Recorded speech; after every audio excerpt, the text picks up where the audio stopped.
L'intention qui est profonde, c'est un peu ça, mais ce qui est intéressant, c'est que je vais vous montrer.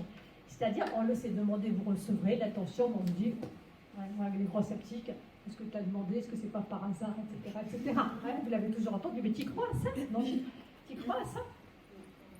Alors moi, je dis toujours, ça je suis très claire là-dessus, quand des personnes me disent, oh, j'y crois pas. Je dis, écoutez, arrêtez de croire, faites l'expérience et faites votre opinion par vous-même. La croyance en hypnothérapie, on ne croit à rien. On fait l'expérience, on se renseigne et on se fait son opinion. Et on nourrit ces cellules d'informations qui nous conviennent, non pas de croyances. Et là, on peut vous dire, mais tu crois, toi, à l'intention? Comment c'est visible? Je vais vous montrer comment c'est visible.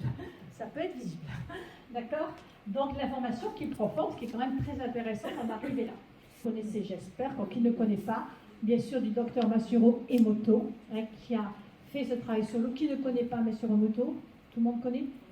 Bon, ceux qui ne connaissent pas, vous allez chercher, c'est-à-dire qu'il a cristallisé de l'eau. Et puis, suivant la musique qu'il a fait écouter à l'eau, que ce soit du Mozart ou du rap, eh bien, on avait des cristaux soit d'amour.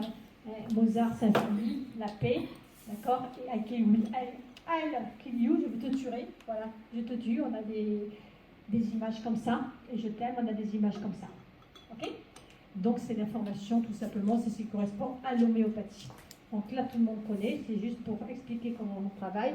Et là, vous avez l'expérience, c'est la même chose. C'est les molécules, voilà, la vibration qu'émettent simplement écrit sur un papier comme haine ou amour, présentée à de l'eau modifie la forme des cristaux. Tout le monde a entendu parler de ça. C'est l'information qui prend forme. Si je vous en parle là, c'est tout simplement, c'est que le travail thérapeutique, on va en parler, être thérapeute ou praticien, c'est pas anodin. Puisque c'est l'information que l'on travaille avec la personne qui va prendre forme dans la cellule. C'est pour ça qu'il y a des résultats.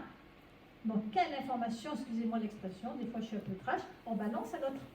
Il faut avoir fait un sacré travail sur soi et être pur dans ses intentions pour que l'autre ne se prenne pas des perturbations et que nous, thérapeutes ou praticiens, ne se prennent pas le boomerang.